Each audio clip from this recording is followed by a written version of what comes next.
नमस्कार। Innovation and design thinking television series के पहले एपिसोड में आप सभी का हार्दिक स्वागत एवं अभिनंदन है।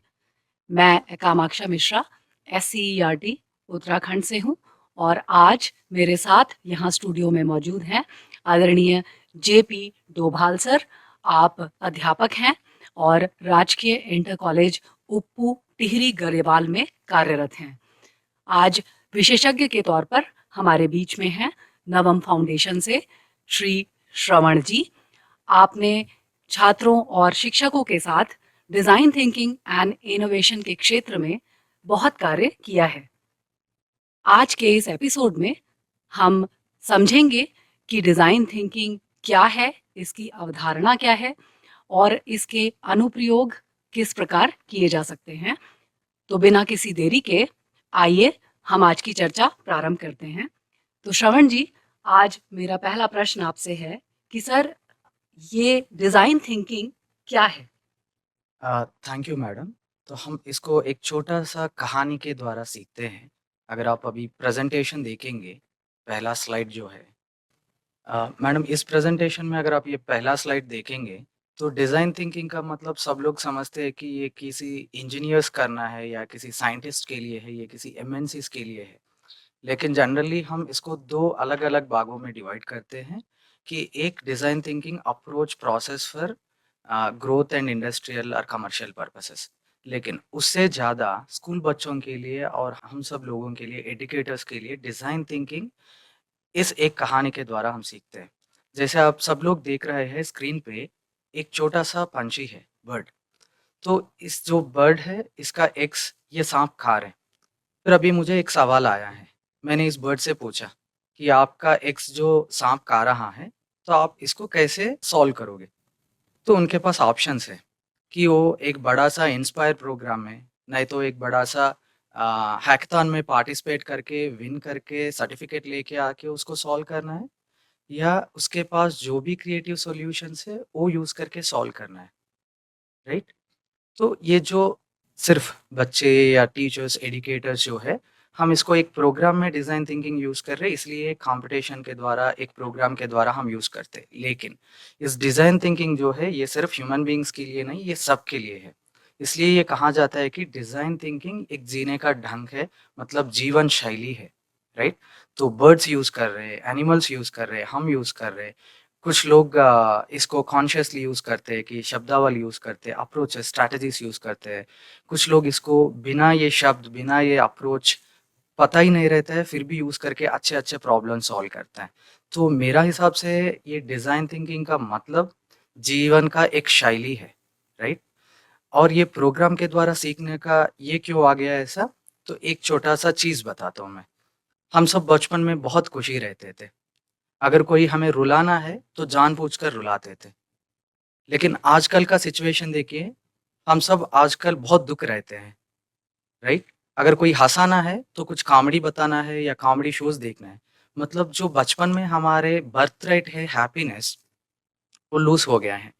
फिर उसको अभी हम पार्क्स में देखते हैं, अब कभी-कभी पैसे दे के सीख रहा है कैसे हँसना है, राइट?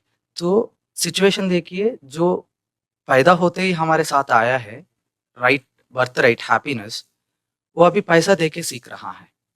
ये भी ऐसे ही हो गया है कि हम जो अभी नॉर्मल एबिलिटी है, डिज़ाइन थिंकिंग, प्रॉब्लम सॉल्व करने का एबिलिटी, वो अभी भूल गए हैं, इसलिए अभी इसको एक प्रोग्राम के द्वारा सीख रहा है, राइट? तो ये हमारा नेचुरल एबिलिटी है। सब लोग अगर प्रॉब्लम स्टेटमेंट्स को नेचुरली आइडेंटिफ़ाई करके सॉल्व करने के लिए सोचते हैं, तो वही एक रेगुलर डिज़ाइन थिंकिंग प्रोसेस हो जाएगा। Thank you. बहुत सुंदर सर। जैसा कि आपने अभी बताया कि ये जो डिज़ाइन थिंकिंग का प्रोसेस है, ये प्रॉब्लम को सॉल्व करने पर सेंटर्ड रहता है। तो क्या सर हम इसको अपने जीवन के हर क्षेत्र में इम्प्लीमेंट कर सकते हैं? Yes sir. So sir, design thinking का ब्यूटी ये है सर, अगर आप प्रेज़ेंटेशन स्लाइड में देखेंगे, तो डिज़ाइन थिंकिंग का ब्यूटी ये है, अगर आप एक साइंस फ़ॉर्मूला लिया है, तो 6th क्लास का फ़ॉर्मूला लिया है, तो ये 6th क्लास के लिए रहेगा। जी 7th सर। क्लास का लिया तो ये 7th क्लास के लिए रहेगा। जी। लेकिन डिज़ाइन थिंकिंग में ब्यूटी ये है कि इसमें किसी एक क्लास के लिए नहीं है या एक फ़ील्ड के लिए नहीं है। जैसा अगर मैं आपको बताऊँगा कि मैंने मुंबई में इस प्रोग्राम को 200 मदर्स के साथ किया है और नेचुरल प्रॉब्लम सॉल्वर्स है। जैसे इंडस्ट्रीज में यूज़ करते हैं, हेल्थ में, एजुकेशन में, एग्रीकल्चर में, हर जगह इसको यूज़ करते हैं सर। और इसको यूज़ करने के लिए एक प्रोसेस है सर, जो वर्ल्ड फेमस प्रोसेस है। इस प्रोसेस को हम ऐसा बोल सकते हैं कि बहुत सारे लोग अभी बोलते हैं कि इनोवेशन करो, इनोवेशन करो, इनोवेशन करो। ये इनोवेशन एक डेस्टिनेशन है सर। जी हर सर। फील्ड में इनोवेशन एक डेस्टिनेशन है। जी इस डेस्टिनेशन को पहुंचने के लिए एक अच्छा रास्ता है ये डिज़ाइन थिंकिंग। हम नॉर्मल भाषा में बोलते हैं जुगाड्स, राइट? और जुगाड़ करने के लिए भी ये डिज़ाइन थिंकिंग बहुत सारा इम्पोर्टेंट है, राइट? तो इसमें अभी प्रोसेस स्टेप्स क्या-क्या है वो बताऊँगा, फिर बाद में हम इसमें विस्तार से जाते हैं। तो इस डिज़ाइन थिंकिंग प्रोसेस में है सर 5 स्टेप्स है। एक है एम्पैथी, जी सर। एक है डिफाइन, जी। एक है आइडिएट, बहुत एक सुंदर। प्रोटोटाइप, एक टेस्ट। और ये मैं सबको बताना चाहता हूँ कि ये ये ऐसा ही सीक्वेंस में आना है, ऐसा कुछ नहीं है। जी। ये कैसे किसी भी स्टेप कभी भी आ सकता है। आगे पीछे कर सकते हैं। कभी भी आ सकता है। जी। Yes sir. जी। अगर आप एक प्रोसेस में जा रहे हैं तो जी। इसको सीक्वेंसली यूज़ करना है। जी। एक एग्ज़ाम्पल बताता हूँ मैं। जी। 3M करके एक कंपनी है, Minnesota mines and manufacturing company. तो इस कंपनी में क्या है, वो एक एडहेसिव टेप बनाने का सोच रहे। बहुत strong tape, plaster, adhesive. Right sir. जी सर। तो वो बनाने का टाइम पे क्या हो गया, वो टेप फेल हो गया। जी। वो बन नहीं पाया। अगर वो किसी को चिपकाएँगे तो इतना स्ट्रॉन्गली वो नहीं चिपक रहे। जी। लेकिन उसी टाइम पे उन्होंने क्या किया, जो उनको बनाया है, इनोवेट किया है, तो वो ऑब्ज़र्व किया है, वो ईज़िली चिपकता है और ईज़िली रिमूव कर सकता है। जी। तो इन्होंने क्या किया है, इसको कहीं पे यूज़ कर सकते हैं क्या? जी। तो वहाँ से स्टार्ट हुआ, जो अभी हम स्कूल्स में, बहुत सारे एमएनसीज़ में, हर जगह, हर एजुकेशन इंस्टीट्यूट में देख सकते हैं आप, स्टिकी नोट्स जो देख रहा है, वो स्टिकी नोट्स जानबूझकर बनाया नहीं है। एक नया इनोवेशन करने के लिए सोच रहे थे, उस इनोवेशन फेल हो गया और ये आ गया है। बहुत तो सुंदर। ये आने के बाद उन्होंने क्या किया, इसको फिर प्रोटोटाइप किया है, फिर आइडिएट किया है, इसको कहाँ पे यूज़ कर सकते हैं, जी। फिर एम्पैथाइज़ किया है। जी। तो ऐसे इस प्रोसेस में कुछ भी स्टेप कहीं पे भी आ सकते हैं सर। जी सर। लेकिन अगर एक प्रोसेस में अगर आप इंस्पायर के लिए सीखना है, तो तो एक सीक्वेंस सीक्वेंस में में सीखना ज़रूरी है। बहुत सुंदर सर। जैसा कि आपने बताया कि यदि हम कहीं पर इसको प्रोसेस में ला रहे हैं तो हमको इसी बिल्कुल जो सीक्वेंस है वहाँ पर इसको इम्प्लीमेंट करना पड़ेगा। सर हमारे विद्यालयों में क्या डिज़ाइन थिंकिंग की को इम्प्लीमेंट किया जा सकता है? बहुत सारी प्रॉब्लम होती हैं, एकेडमिक होती हैं, इंफ्रास्ट्रक्चरल होती हैं, बहुत सारे, तो कोई ऐसा उदाहरण साझा करेंगे सर? जी सर। ज़रूर सर। जी सर। सर, ये डिज़ाइन थिंकिंग का महत्व ये है, हर जगह इसको यूज़ कर सकते हैं। जी। जो अभी हम एनईपी का बात कर रहा है, जी। तो ये एनईपी भी ऐसे ही आया है कि हर जगह क्वालिटी एजुकेशन कैसे पहुँचे। लोगों के पास क्वालिटी एजुकेशन, या अगर उनके पास फ़ोन अवेलेबिलिटी नहीं है, जो हमने किया है, एक उदाहरण मैं बताऊँगा कि एजुकेशन का ही। एक महाराष्ट्र का गाँव है, वहाँ पे मोबाइल्स नहीं जाते हैं, ये कुछ भी नहीं जाते। तो हमने क्या किया है, एक पोस्ट कार्ड जो हम पहले यूज़ करते थे, आप बचपन में देखे होंगे, लेटर कार्ड्स, पोस्ट कार्ड्स। उस पोस्ट कार्ड पे एड्रेस लिख के, टू एंड फ्रो एड्रेस, एक साइड पेपर में एक्टिविटी लिख के कैसे करना है, उस पोस्ट कार्ड्स को हम 500 पोस्ट कार्ड्स को एक गाँव में भेज दिए। फिर हमें 160 कार्ड्स वापस मिला है, पीछे की तरफ एक्टिविटी करके क्या-क्या उन्होंने ऑब्ज़र्व किया है। तो इसका मतलब है सर, इस डिज़ाइन थिंकिंग को यूज़ करके कॉर्नर से, जहाँ पे मोबाइल, टेलीविज़न अवेलेबल नहीं है, एक स्कूल भी नहीं है, उस जगह से लेके वर्ल्ड में टॉप इंस्टीट्यूशन तक, हर जगह इस डिज़ाइन थिंकिंग को यूज़ कर सकते हैं। जी। और आपका क्वेश्चन में एक और पॉइंट भी है। ऐड अगर कर आप दें। स्लाइड्स में देखेंगे, जी सर। प्रेज़ेंटेशन में देखेंगे, जी सर। इसका महत्व क्या है? जी। तो इसका महत्व है, जी। मैं बहुत सारे टीचर्स को पूछता हूँ, बहुत सारे स्टूडेंट्स को पूछता हूँ कि आप स्लाइड्स में जो देख रहा है, ये एक टाइम मशीन है।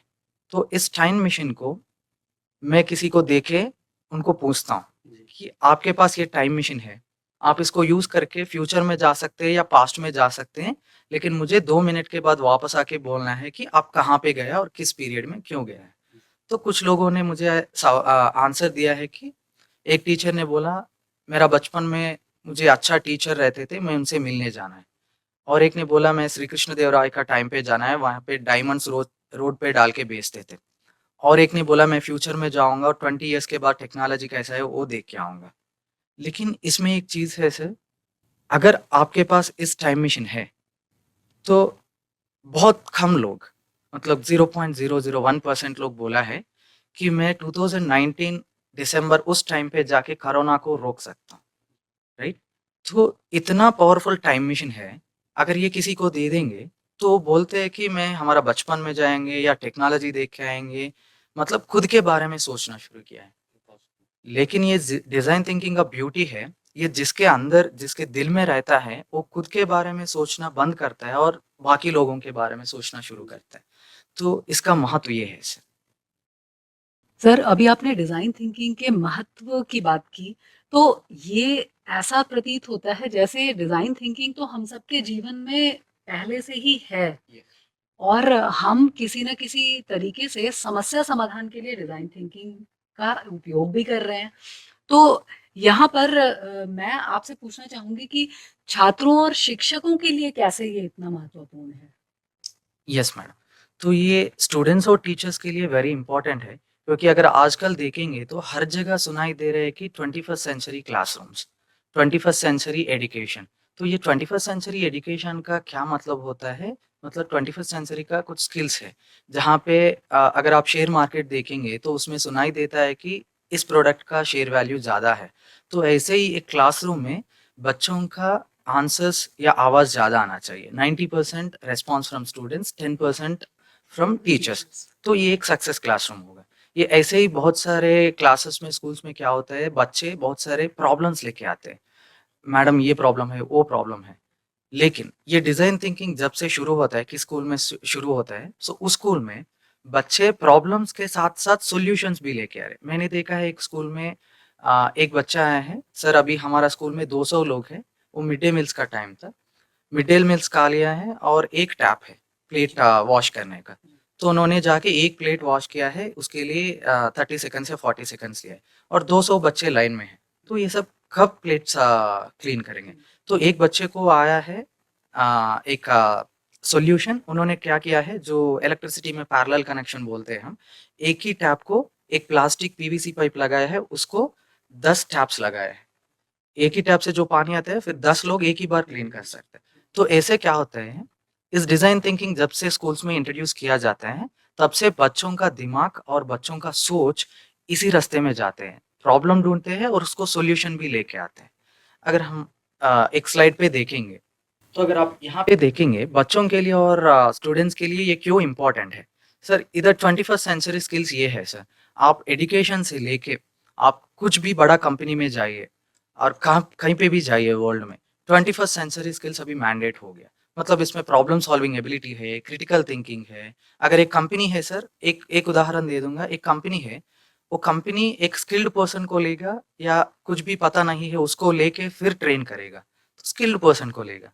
तो हर जगह यही हो रहा है कि सबको 21st सेंचुरी स्किल से इक्विप जो हुआ है उसका जैसे पीपल चाहिए। तो बच्चों को ये 21st सेंचुरी स्किल्स अभी से स्कूल से ही डेवलप होता है। और इसमें एक और चीज़ है, इस 21st सेंचुरी स्किल्स में बहुत सारे चीज़ें हैं, क्रिटिकल थिंकिंग, क्रिएटिविटी, ये सब अलग-अलग सीखने के लिए बहुत टाइम लगता है। कभी-कभी ये जी। कोर्सेज़ बहुत एक्सपेंसिव होता है। लेकिन 21st सेंचुरी स्किल्स सब 70% of the skills design thinking में ये हम इंक्लूड होता है। सीख सकते हैं। जी। Yes sir. और अगर आप राइट साइड का पिक्चर देखेंगे, जी। तो एक बड़ा प्रॉब्लम अभी इंडियन यूथ और वर्ल्ड यूथ फेस कर रहे हैं, डिसीजन मेकिंग। जी। तो इस डिसीजन मेकिंग का एबिलिटी आजकल का यूथ बच्चों में नहीं है। जी। इसलिए देखते हैं कि अब बहुत सारे लोग सुसाइड करते हैं, क्योंकि सही टाइम में सही डिसीजन ले नहीं पाते हैं, या कोई उनका एजुकेशन में गलत रास्ता उनको सेलेक्ट गाइडेंस करते नहीं मिल हैं, पाता। राइट। जी। तो अगर आप ये सोचेंगे, ये डिज़ाइन थिंकिंग के दृष्टिकोण से सोचेंगे, आपको सही डिसीजन लेने का तरीका मिलता है। जी। तो राइट साइड का एक जो पोस्टर दिख रहा है, वो स्टोरी है। जी। उस बच्ची का नाम है अलाइस जी। और उस कैट जो है पेड़ पे, वहाँ पे वाई जंक्शन जैसा रोड है। तो बच्ची वहाँ पे आने के बाद पूछता है कि कैट को, मैं किस रास्ते में जाना है? तो कैट पूछता है, आप कहाँ जाना है?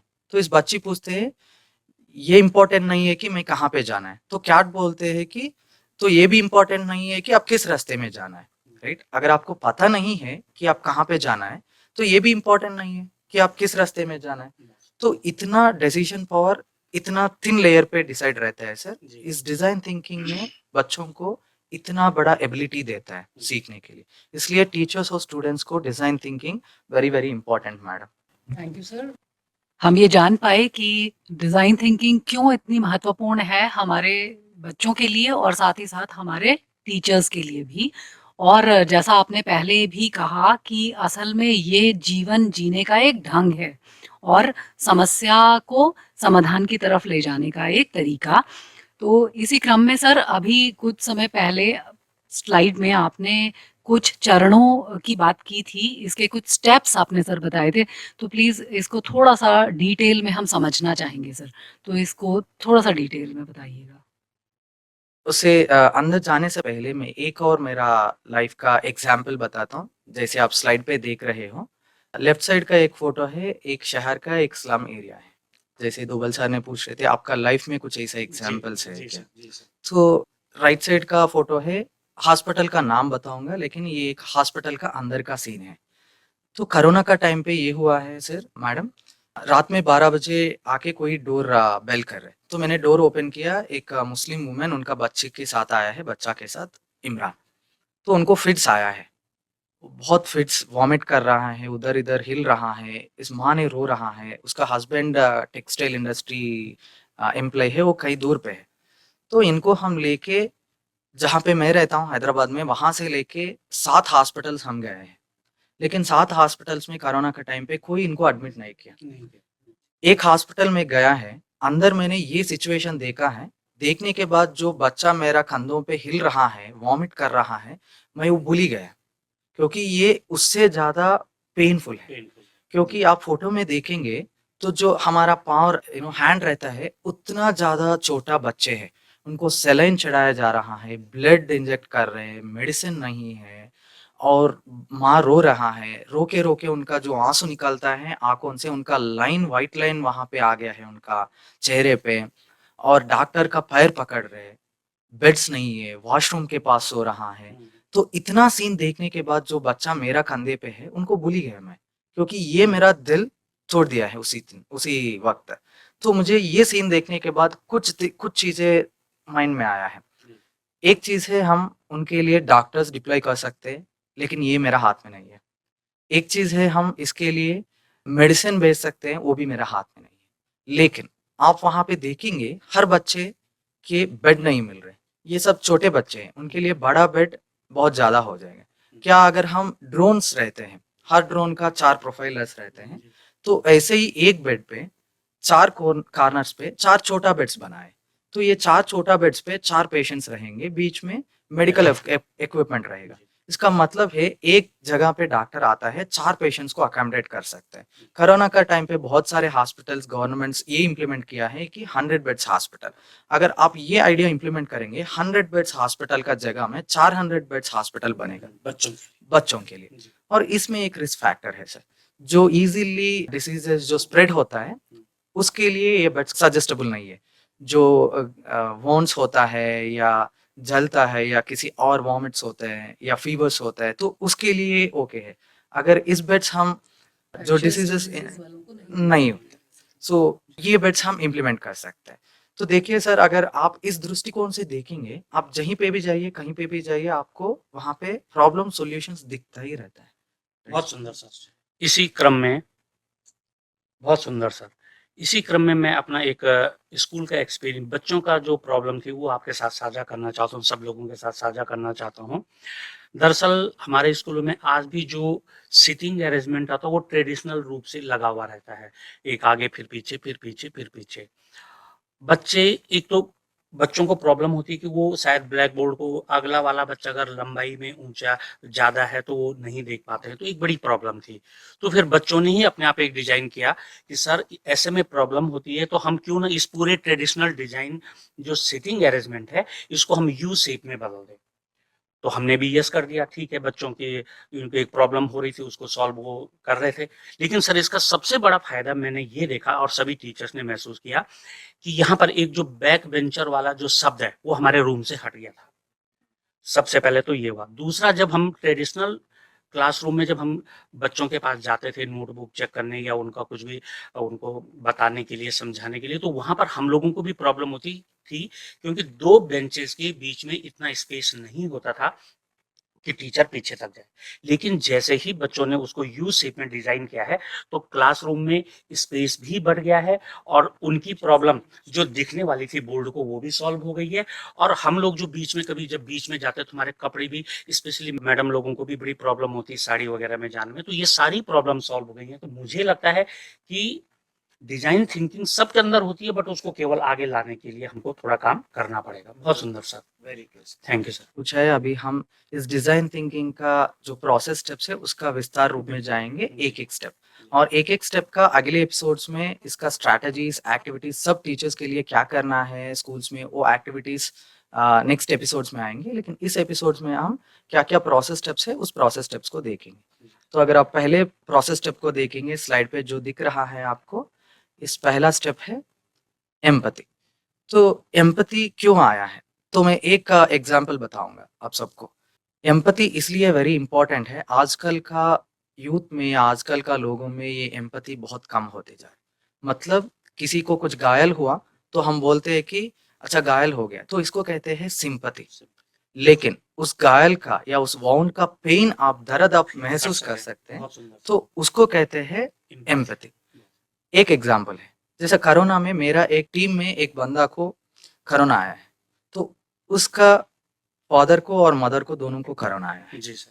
और इस फादर ने मर गए एक दिन, जी और वो विषय वो मैटर अभी इनको पता चला है, जी, बेटा को, बेटे को पता चला है। और तीनों तीन अलग हॉस्पिटल्स में है। अच्छा, तो अभी आपस में कोई नहीं कांटेक्ट नहीं नहीं है। जी सर। तो अभी ये बेटा जी, उनका मदर को ये चीज बोल नहीं सकता है कि फादर एक्सपायर हो गया है, जी सर। क्योंकि वो भी मर जाएंगे। जी जी जी, अब ये बेटा जाके उनका फादर को लास्ट टाइम देख नहीं सकते हैं, बिल्कुल। क्योंकि उनको हाँ हाँ वो हाँ, चांस ही नहीं है। जी इस सिचुएशन में अगर आप है हाँ, तो हमारा पेरेंट्स को हम लास्ट टाइम देख नहीं सकेंगे, जी, तो आप कैसे महसूस कैसे होगे। महसूस करें? तो ये हमारे लिए कोई महसूस हुआ, इसलिए जैसा पहले कोरोना का टेस्ट होता था वो 14 डेज का होता था, जी लेकिन 1 घंटे में टेस्टिंग किट्स आया है। जी फिर घर से बाहर जो जा नहीं सकते उसके लिए आया है, जी, घर में बैठ के टेस्ट कर सकता है। तो अच्छा, ये जो एम्पैथी है, जी, हर किसी का प्रॉब्लम्स कोई ना कोई महसूस कर रहे हैं, महसूस कर ये महसूस करके उसके लिए इनोवेशंस ला रहे हैं। इसलिए empathy is the very important step in design design thinking. बहुत सुंदर सर। तो आपने जो कुछ अभी हमारे साथ वार्ता साझा की है और स्लाइड के माध्यम से साझा किया है, उससे मुझे लगता है कि एम्पैथी उस जगह को कहते हैं जहां पर कि हम सामने वाले की जगह पर उसका दुख, दर्द, खुशी, इमोशंस को हम फील कर सके। शायद ये बहुत सुंदर सर। जैसा कि आपने अभी बताया कि एम्पैथी होता है दूसरे की दर्द को समझना, वहां पर जा स्वयं को वहां पर जा करके उसकी भावनाओं को समझना, इमोशंस को समझना, दूर से नहीं। तो दूर वाला सिंपैथी कहलाता है, और अगर हम स्वयं को उस जगह पर रख पाते हैं, तब जाकर के हमको सिंपैथी का, इम्पैथी का सही भाव पता चलता है। तो ये डिजाइन थिंकिंग का पहला स्टेप है। आप कुछ बात साझा करेंगे मैडम? ये विचित्र सी बात है कि हम बात कर रहे हैं कि you have to put yourself into other persons shoe. तो ये एक बहुत बड़ी बात है कि हम प्रैक्टिस के थ्रू, अभ्यास के ज़रिए बच्चों में ये स्किल डेवलप कर सकते हैं। तो डिज़ाइन थिंकिंग हमको ये भी सिखाता है। तो ये एक इसका बहुत ही अच्छा फीचर है जो मुझे अभी तक समझ में आ पाया। जी सर, सर आप कंटिन्यू करें। आप दोनों का शब्द से मैं भी कुछ ऐड करना चाहता हूँ। एक राजा है, तो उसके पास कोई भी जस्टिस के लिए आता है, वो बहुत आपटिंग जस्टिस देता है सबके लिए। तो उनका जजमेंट कभी भी रॉन्ग नहीं होता है। तो बहुत सारे दिन देखने के बाद उसका जो मिनिस्टर मंत्री रहता है, वो मंत्री पूछता है कि राजा आपका जजमेंट कभी भी गलत नहीं होता है, तो आप क्या प्रोसेस या स्ट्रैटेजी यूज करते हैं। तो राजा कहते हैं कि मैं किसके लिए जजमेंट देता हूँ ना, उसमें दो पार्टीज रहते हैं। मैं इसके जगह में 5 मिनट और इसका जगह में 5 मिनट जाता हूँ, जो मैं जजमेंट सुनाना चाहता हूँ वो मैं उनका जगह में जाके सुनता हूँ खुद, और इनका जगह में जाके खुद सुनता हूँ। जब महसूस होगा मुझे इस जजमेंट का सर्कमस्टेंसेस क्या होगा, या उस जजमेंट के द्वारा मुझे क्या फेस करना पड़ेगा, तो वो दोनों मैं महसूस करके उस जजमेंट को थोड़ा बहुत चेंजेस करके अच्छा जजमेंट देता हूँ, ताकि दोनों को जस्टिस हो जाए। तो ऐसा हर जगह इस प्रोसेस शामिल है सर, हमारा हर डेली एक्टिविटीज में। बहुत सुंदर सर। शायद पिछले दिनों कुछ हमारी जब बात हुई थी तो वहाँ पर एक और अच्छा उदाहरण आया था कि टीचर्स डे के दिन हम बच्चों को कहते हैं कि चलिए आज आप मेरी जगह खड़े होकर के हम लोगों को पढ़ाएंगे या बच्चों को पढ़ाएंगे, अपने क्लासमेट्स को पढ़ाएंगे। तो बिल्कुल रोल प्ले करके, तो वो बच्चा टीचर की जो प्रॉब्लम होती है वो उस दिन समझता है बच्चा जब वो खुद टीचर की जगह पर जाते हैं और सामने से बच्चे अपना स्वभाव के कारण, चाहे वो मस्ती करते हैं, चाहे वो खेलते हैं या आपका बात नहीं मानते हैं, इस बात को बच्चा उस दिन वहां पर जा करके समझता है कि हमारे गुरुजी को कितनी परेशानी हो रही होगी। तब से जो है वो बच्चा, उसका सब बिहेव ही बदल जाता है और वो क्लास में एक बड़े सिंसियर स्टूडेंट की तरह बैठता है। तो शायद ये भी इम्पैथी का एक उदाहरण बहुत अच्छा है। अभी एक सवाल उठता है सर, एम्पैथी हम सब बोलते रहते हैं, लेकिन बच्चों में ये एम्पैथी का एबिलिटी कैसे बढ़ाना है? अगर आप स्लाइड पे देखेंगे तो एम्पैथी का जो 3 चीज़ें होते हैं, ये 3 चीज़ों वेरी इंपॉर्टेंट है। एक है ऑब्जर्व करना, आप जिसका प्रॉब्लम सॉल्व करना चाहते हैं उसको ऑब्जर्व करना है। एक है इंटरव्यू करना, उनसे बात करना है, और एक है उनका जगह में जाके ये महसूस करना। अभी हम डिस्कस करते हैं पहला चीज़ का क्या महत्व है। एक एग्जांपल बताऊंगा मैं। अभी आप टीचर्स का बोल रहे हैं, तो टीचर्स का कुछ लोग बड़ा टीचर्स रहते हैं हाइट में, कुछ लोग छोटा रहते हैं, लेकिन हमारा जो ब्लैक बोर्ड है वो एक ही लेवल पे रहता है। क्यों हम अभी तक सोच नहीं पाए उसको एडजस्टेबल, हाइट एडजस्टेबल कर नहीं सके? तो अगर ये हाइट एडजस्टेबल बोर्ड लाया है, कितने सारे टीचर्स के लिए यूज हो सकता है। और कभी कभी होता है कि एक कॉर्नर में जो बच्चे रहते हैं उसको दूसरा कॉर्नर का बोर्ड दिखता नहीं है, क्योंकि लाइट रिफ्लेक्शन की वजह से। तो ये बहुत सारे चीज़ों में क्लासेस में होते रहते हैं। हम ये ऑब्जर्व करते रहते हैं। ये ऑब्जर्व करके हम सिर्फ जाके इनोवेशन बनाएंगे, ये इनोवेशन सही नहीं होगा, क्योंकि सिर्फ हम देख रहे हैं, ऑब्जर्व कर रहे हैं। ये बच्चे आके आपसे पूछेंगे, सर आप यहाँ पे क्या और फील कर रहे हैं, महसूस कर रहे हैं? तो आप डस्टर यूज करते हैं, उसका डस्ट जो अंदर जाता है तो थ्रोट इन्फेक्शंस होता है, लंग्स में जाते हैं, बहुत सारे प्रॉब्लम्स होते हैं। तो जो बोर्ड रहता है तो वो बहुत हाइट में रहता है। ये सब लिखने का टाइम पे क्या होता है, यहाँ पे नेक पेन होता है।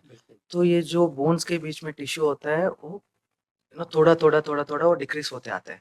ये नेक ऐसे ही पकड़ लेता है। तो इतना बहुत सारे प्रॉब्लम्स इसमें रहते हैं। ये बच्चे तब फील करेंगे जब आके आपसे बात करेंगे। तो इसलिए इम्पोर्टेंट है, अगर आप किसी के लिए इनोवेशन करना चाहते हैं, सिर्फ ऑब्जर्व करना काफ़ी नहीं होता है, उनसे बात करना है, हर चीज़ समझना है, और कहाँ पे, किस टाइम पे क्या चीज़ होता है, ये सब मालूम करें। तो ये सब मालूम करके फिर आपका जगह में आके उसको महसूस करना है, तब बच्चों को पता चलेगा ये कैसा है। तो एक छोटा कहानी बताता हूँ मैं यहाँ पे। एक लड़की है, 9th या 10th क्लास पढ़ रही हैं। उसका माँ जो है वो फार्म में जाके फ्रूट्स कट करते हैं। ये फ्रूट्स का जो पेड़ है बहुत लंबा है और फ्रूट्स बहुत ऊपर है। तो इसको कट करना है तो एक बड़ा लकड़ी लेके उसको कट करना पड़ता है। तो उसमें उसका वर्क में 80% उनका हेड ऊपर रहता है। फ्रूट को देखना, फोकस करना, कट करना, ये रहता है। तो इनका माँ का ये बहुत दर्द हुआ है। घर में आके रोज बच्चों के साथ शेयर कर रहे हैं कि मेरा ये बहुत दर्द हो रहा है, आज आप ही खाना बना लो। ऐसा बहुत दिन बोलने के बाद इस बच्ची को समझ में आया कि मदर कुछ फेस कर रहे हैं। तो एक संडे आया है, संडे का दिन मदर के साथ गया है इन्होंने। तो मदर क्या कर रहे हैं, फ्रूट्स कट कर रहे हैं। तो इस बच्ची ने क्या किया है, आज मैं कट करके देखता हूँ। तो उस बच्ची ने उस फ्रूट्स को एक दिन कट करके देखा है, इतना देर ऊपर सिर रखा है और फ्रूट्स को फोकस करना है, वो सही से कट नहीं होता है, और उसकी वजह से कितना ये नेक पेन आया है। ये सब महसूस करने के बाद वो घर आके उसके लिए कुछ ब्लेड, मोटर, बटन, वायर छोटा सा लेके एक बहुत मोटा वाला लकड़ी लेके उसको टेस्ट किया है। एक छोटा सा ब्लेड लगा के जैसा फ्रूट के पास जाएगा वो कट हो जाएगा। फिर उनको समझ में आया ये बहुत वजन है, इससे भी प्रॉब्लम है। फिर वो पीवीसी पाइप लिया है, वो हवा में ऐसा ऐसा हो है, थोड़ा स्ट्रॉन्ग पीवीसी लिया है, फिर उससे काम चला है। फिर वायर लिया है, तो रेसिस्टेंस ज़्यादा हो रहा है, बैटरीज का पावर कम हो रहा है। तो ये बहुत सारे टेस्ट करने के बाद इनको समझ में आया है कि क्या-क्या चीज़ें कब कैसे यूज़ करेंगे तो इनका मदर का प्रॉब्लम सॉल्व होता है। तो ऐसे उस फार्म का सब मदर्स का प्रॉब्लम इन्होंने सॉल्व किया है। कब सॉल्व किया है सर? जाके वो फ्रूट्स कट करके देखने के बाद। एम्पैथी को करेक्ट सर। तो इसलिए ऑब्जर्व करना, उससे बात करना और उनका जगह में जाके फील करना इज़ वेरी इंपॉर्टेंट।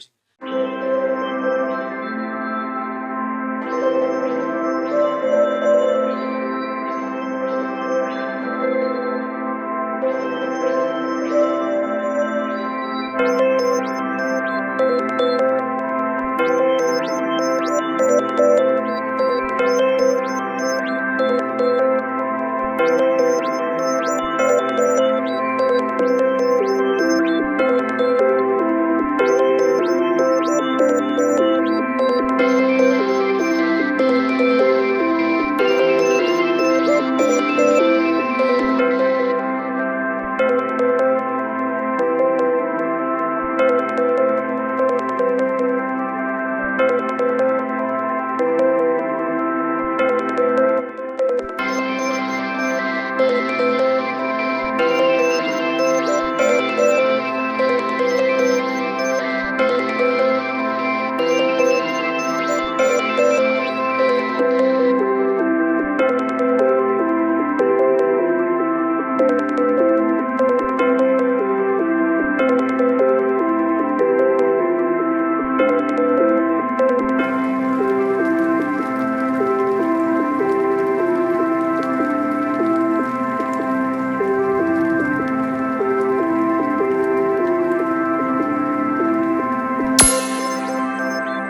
you.